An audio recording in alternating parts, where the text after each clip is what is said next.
Hey, what's up? In today's tutorial, I'm going to be taking you through the creation of this fire elemental along with the volcano environment. So I'm going to get started here. So first thing here is I started out with an image of a mountain range, probably Chinese mountain range. It was nice and craggy and very rocky, and I thought I could kind of turn it into a volcanic rock setting.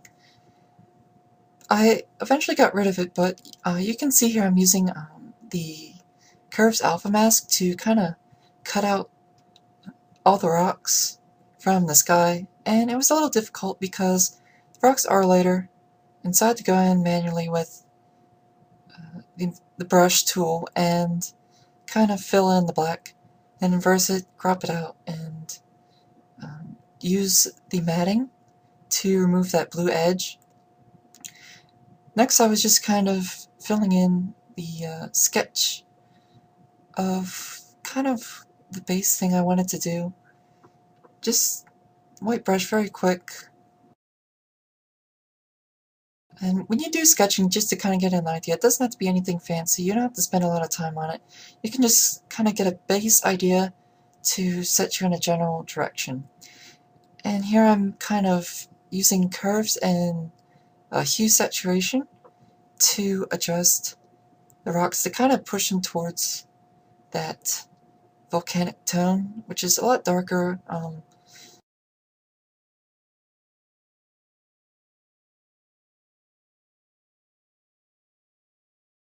And here I am just sketching in more.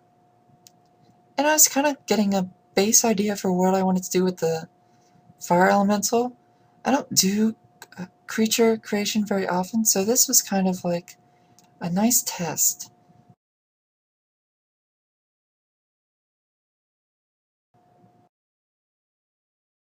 And it's just very rough here. I kind of wanted to have it like reaching out over the rocks and climbing out from, say, the crater in the volcano.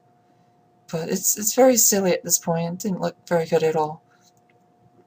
And adjusting the color of the rocks more with, you can use Control U or for hue saturation and Control M for curves. And now I'm taking a chalky brush. You'll find that with pretty much all my landscape painting, I'll use just a chalky brush. And what I've done to it is I've just kind of tilted it a little bit and saved that, so it's more flat than the standard one with Photoshop. And I'm just filling in, sampling off the rocks here. And while I didn't use the rocks, the color palette that they gave me kind of set the tone for the rest of the piece. So sometimes you can do that, even if you don't use the photo. You can take a color palette from a photo just to kind of get you started, because it can be a little bit difficult and time consuming when you're starting out with, say, like a blank canvas. If you watch my last tutorial with the landscape, you'll see that it did take me a bit of time to kind of get that set, and this just lets you jump right to it. And here I was thinking of maybe having a lava lake in the front, but it didn't really fit very well, and I wasn't very happy with how this was turning out. It was too much in the front, and I kind of wanted to eventually have it appear like it could be falling back into space by adding some depth to it. And I'm just going over the rocks, and I'm starting to find that I'm filling in more and more, and I don't even really need the background, and it's just not really working too well for me at this point. But it is getting me a good starting place. And you'll notice that when I'm painting in the direction of the way I want the rocks to appear. So that's kind of key when you're painting, is using the direction of what you want to do.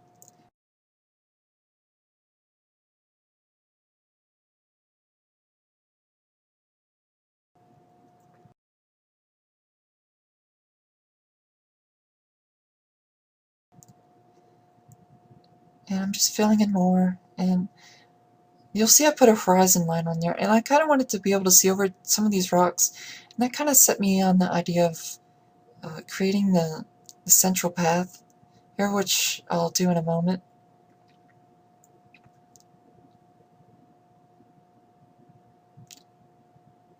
And I'm just testing out removing the photo from the background. And you'll see now that I'm starting to fill that in and create kind of this ground plane to kind of help just draw your eye through the painting, because before it was just like this straight cut through the center of the canvas. And I'm moving it over here, maybe using it as a mid-ground mountain or a rocky crag thing. And now I'm kind of filling in with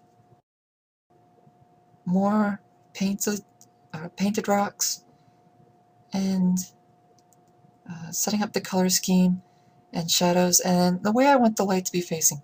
Because the fire elemental is going to be sitting kind of in the middle there. So I wanted the light to fall along those lines. And just continuing to go with that chalky brush.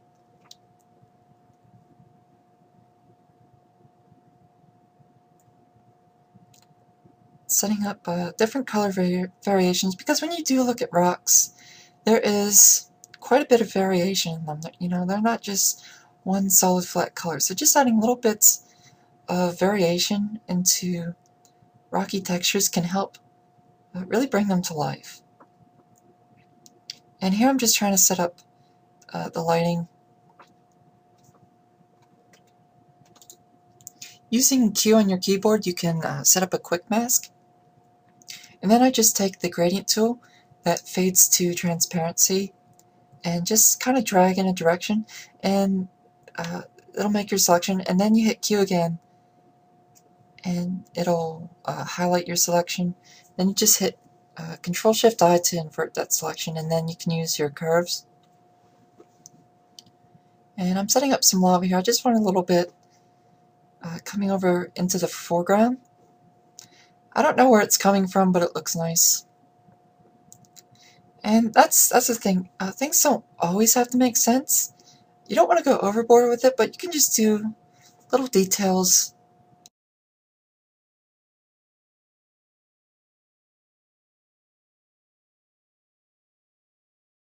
I think the rule of thumb is more of if it looks cool.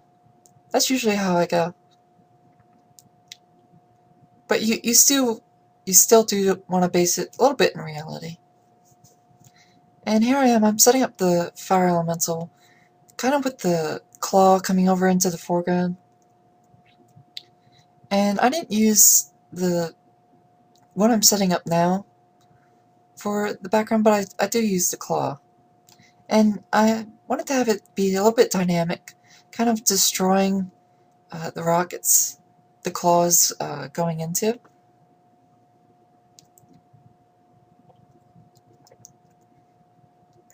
And I'm just still setting it up because I'm trying to get a feel for what I want to do. Because at this point I was still having trouble with it, getting the fire elemental really looking kind of like menacing, I guess is what I'm looking for.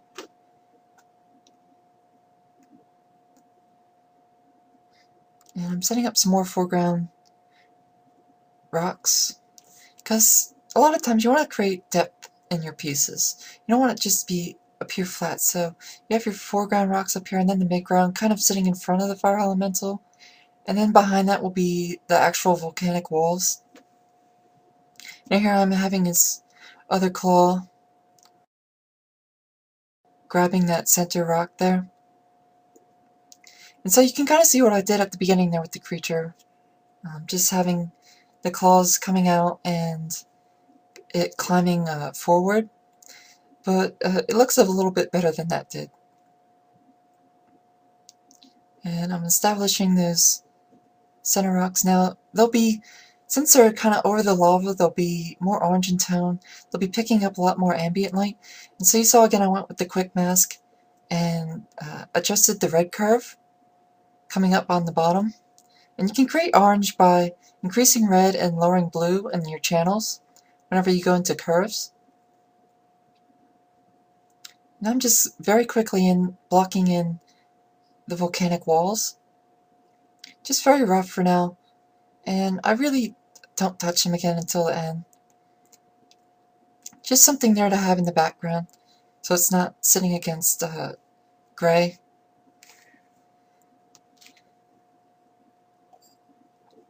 And to kind of set up the basics of it. And when you are painting, a lot of times you'll just want to kind of block in everything kind of quickly. It doesn't have to look fantastic, just to kind of help you set up how everything is going to look in your piece. I'm setting up some clouds and sort of an orangish sky. And you saw I darkened down the top of the volcano because it won't be picking up quite as much ambient light from the lava that would be down below, as well as from the fire elemental. What you'll see then is quite bright.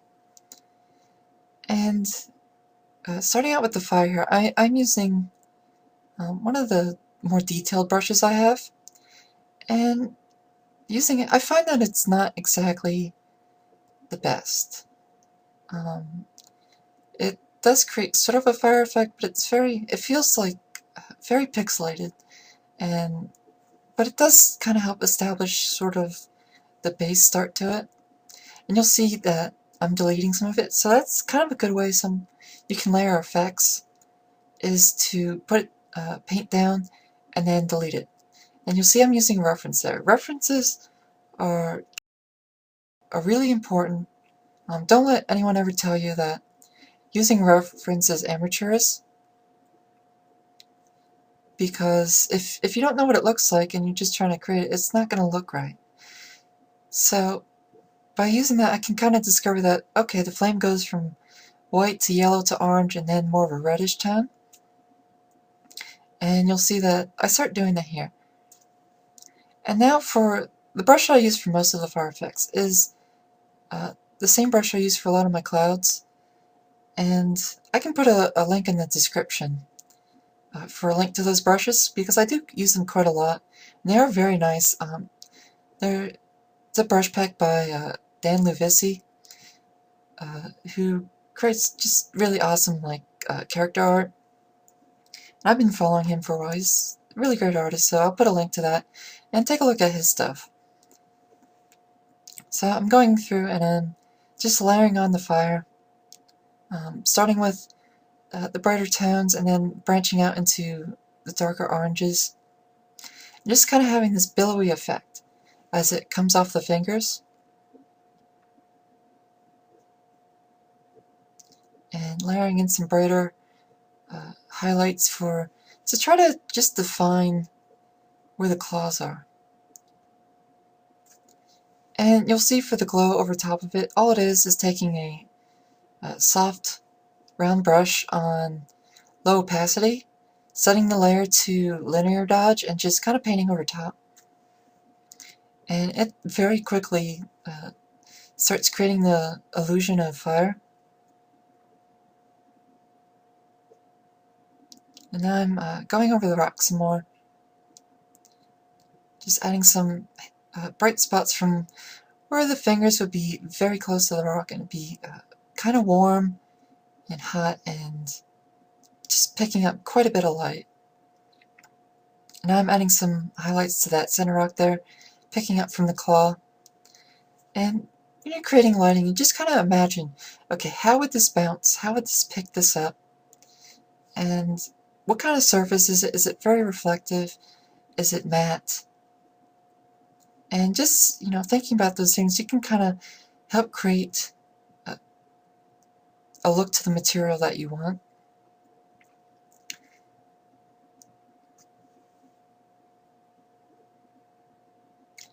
And you'll see with the brush here, I'm spacing it out a little bit to help create that billowy effect. And I'm starting on the fire elemental, just kind of roughing in a little bit of possibly what I want. But I'm still not very happy with it. It doesn't look right to me. And this was also a little bit of figuring out how I was going to do that. of how to layer on the fire effect to such a large object. And here you see I deleted it completely. And now I'm going to start on what ended up being the final fire elemental. And I just started with the horn. I'm not sure why, but it worked out. I guess just to kind of set up the general look of the horn, because it was going to be covered up by fire, and I did end up just keeping it on all on one layer. And now I'm kind of setting up the connection to where it would be to the head, and then drawing in sort of like this basic skull shape.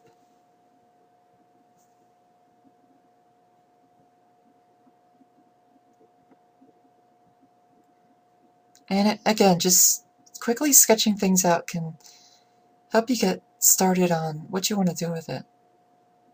And I thought at first that I would have the mouth open and he'd be kind of roaring, and kind of like the Balrog in Lord of the Rings when it does that big roar, and the inside of its mouth is pretty much like an inferno. That's a really cool effect. But I ended up not going with it, because for this series all the elementals have a core in them, so I decided to have just a big bright spot in the chest for that, and it would be too much with the mouth. Plus I was also having trouble getting it look right. And again, I'm just having the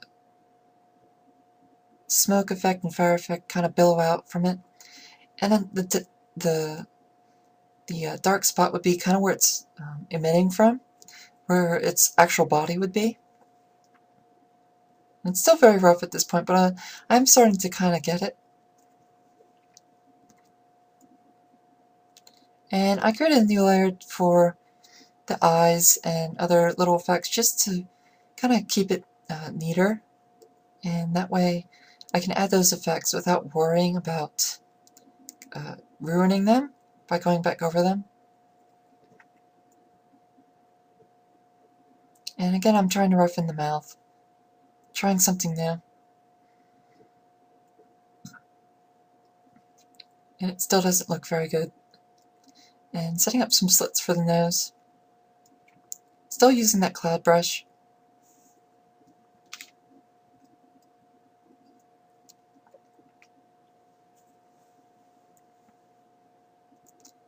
And here I'm trying to establish kind of how I want it to billow out from the top of the head. And I was also having difficulty with that.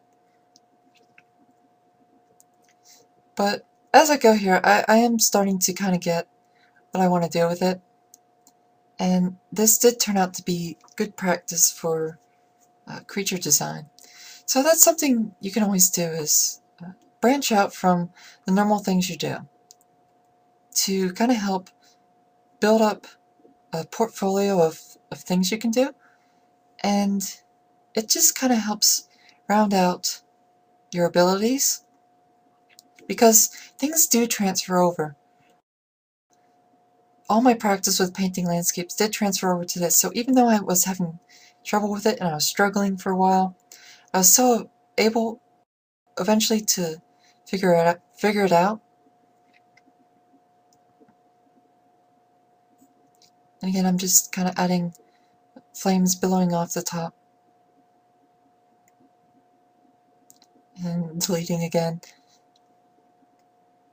But you can see when I delete it, it does leave behind some lighter tones, which create variations in the color and texture of the fire, because fire is very chaotic.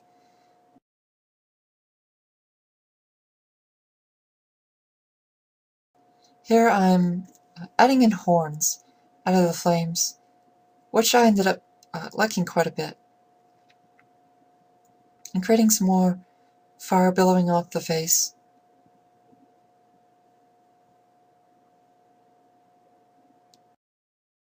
Just kind of layering it a little bit over the darker area.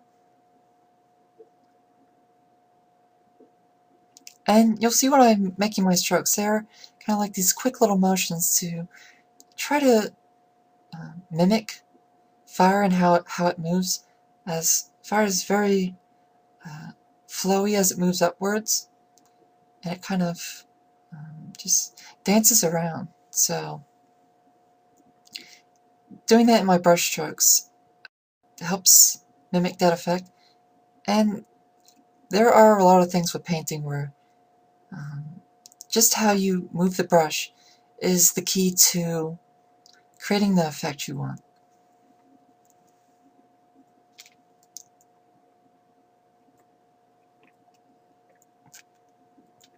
You can see now I'm adding glow over the face and adjusting the curves of it and levels to help create some more contrast, because I do find a lot of times when I'm painting things can become washed out, so just a quick curves or levels can help get it to a state that you want it in. And now I'm adding some really bright spots over the center rocks because I kind of wanted the head to kind of look like it was coming forward. So it's climbing forward towards the camera and coming over that center space. And so adding those really bright highlights can kind of help tell the viewer that this is what's going on.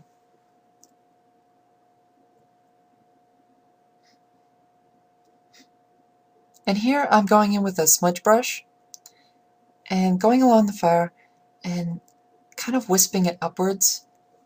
Just going over as much as I can of it, but not going overboard. You don't want to do smudging too much, because then it just kind of looks odd. And I also did it because fire does move kind of fast, so it can help create the illusion that it is moving upwards.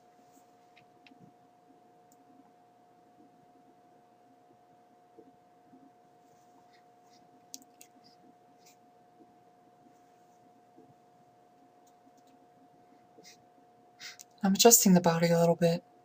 I got rid of the head, and I figured that I could use this body as kind of a starting point. And I got rid of the mouth again, and just gonna have those cracks running over the face.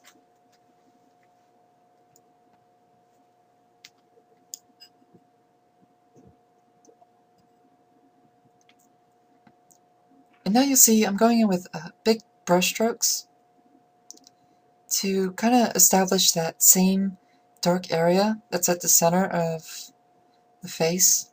So that would be its actual body, and it's kind of smoky and difficult to make out, and then the fire would make up most of it. You can see I'm adding some more to the body, adding those horns back as flames, similar to the head horns.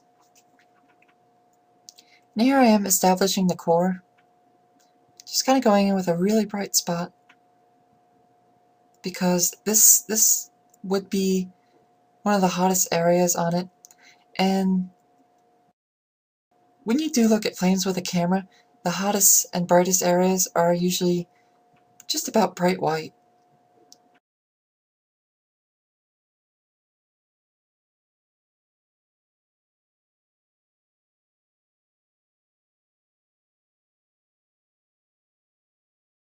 Again, I'm just trying to fill in the flames of the body, trying to establish how is this going to look, how are they going to flow off the body.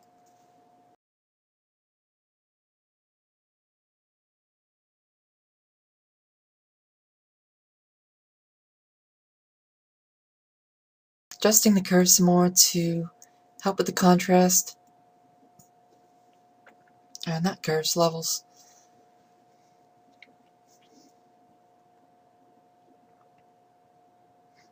And now I'm going in with really bright hot spots. These would be kind of the center of the flames, because when you do look at fire, this is it would be white before it billows out into the other colors.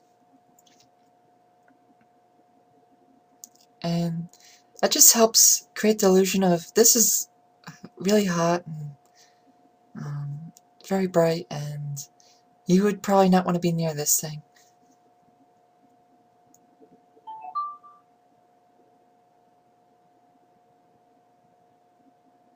Again, just going in with the smudge brush and billowing out the edges. And it really does help sell the illusion that it is fire. Coming in with some hot spots on the body and on the eyes. Because when you do have light sources like fire, it is going to create a lot of ambient light.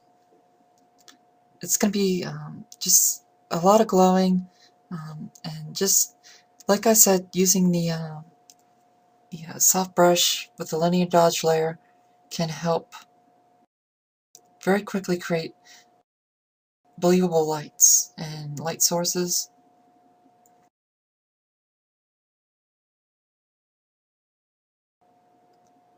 Again, I'm trying in some of those other brushes, layering in some details. And what I do then is I blur it, motion blur it vertically. So it's not full detail, it's kind of flowing upwards.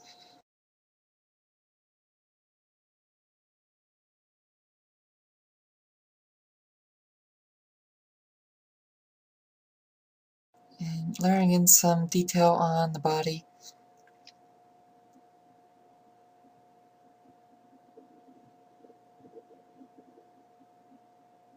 And I'm just pressing very lightly with my tablet. When you do layer in little effects, you don't want to press too hard because you do want to just layer those textures on. And you can control much better of how they look if you build them up instead of starting out with a full amount. And adding some more hot spots to the fingers to help define the nails.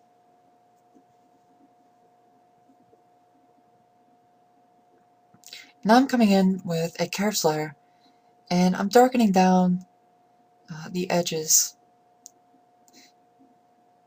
quite a bit because with the camera focused on the elemental, it would darken everything else quite a bit. But I don't want to go too much that you lose everything.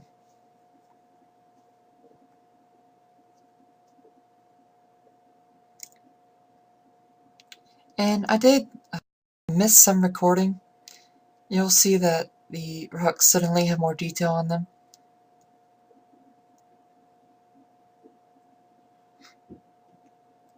But most of it was just the same things I was doing, just going over them little by little, layering in little strokes and different textures and lights, or variations in the color, and some hotter spots. Going over the middle now.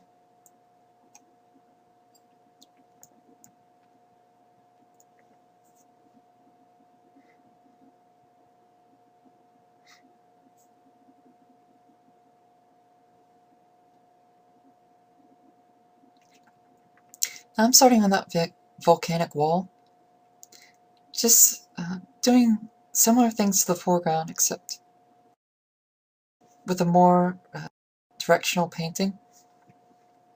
Because when you do look at volcanoes, they do kind of form up in a certain way. Kind of pointed towards the top, because this is how the ground rose, and any lava that would be flowing over it would also add to that.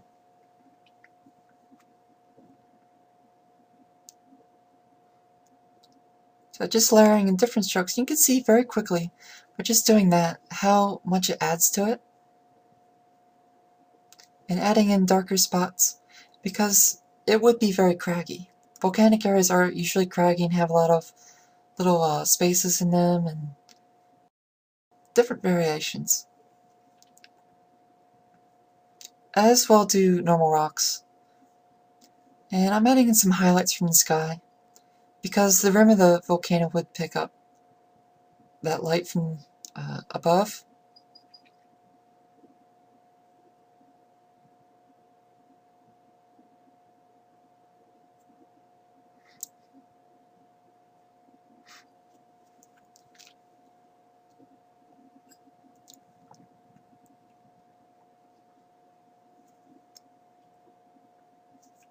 And again, coming with the curves, and I'm adding a orange shift to base, but I didn't really like that. So I just created a new layer, set it to soft light, and went in and very lightly painted in some of the color.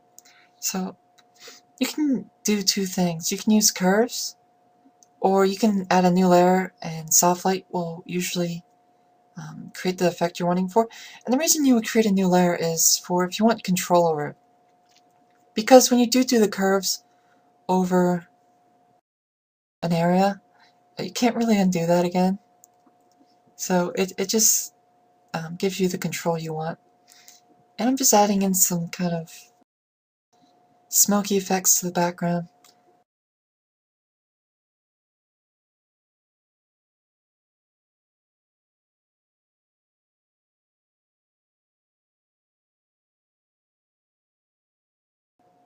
And I'm adding some debris coming off where that piece of rock is breaking off, just to kind of help make it look like it's in motion.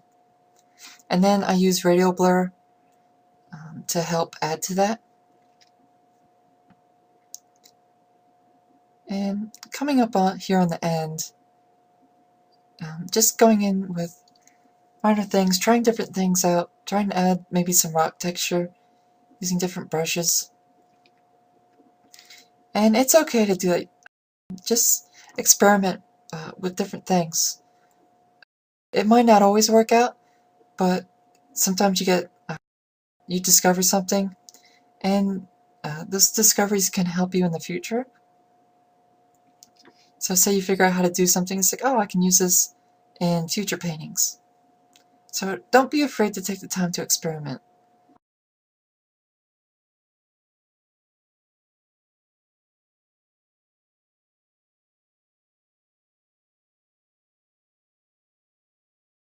Just coming in and adjusting the curve some more.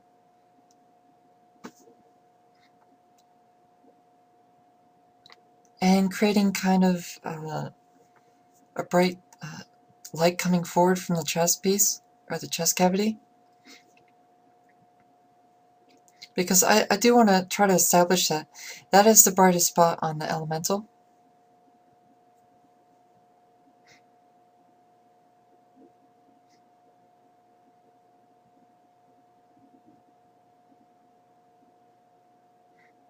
I'm going over rock some more with that same chalky brush with angle and shape jitter on, as well as some color jitter.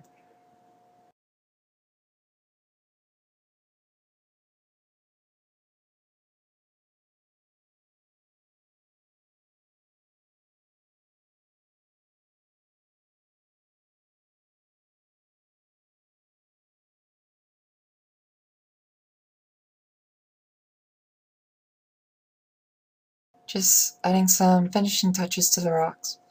And then I do go back and I do add a little bit more to the flames. And here I am checking how it looks in different views.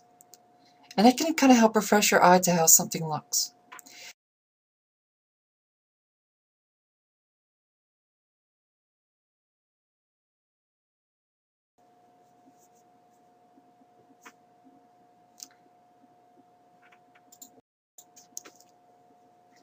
So that'll just about do it for this tutorial. And I hope it was helpful to you. And I do plan to hopefully get some more coming in the future. I know it was quite a while since my last one. And that was because of, you know, certain things, and which I explained in another video. So I'll probably create some basic painting tutorials in the near future. I don't have a set date, but I do want to bring this out. So that'll do it for this, and thanks for watching.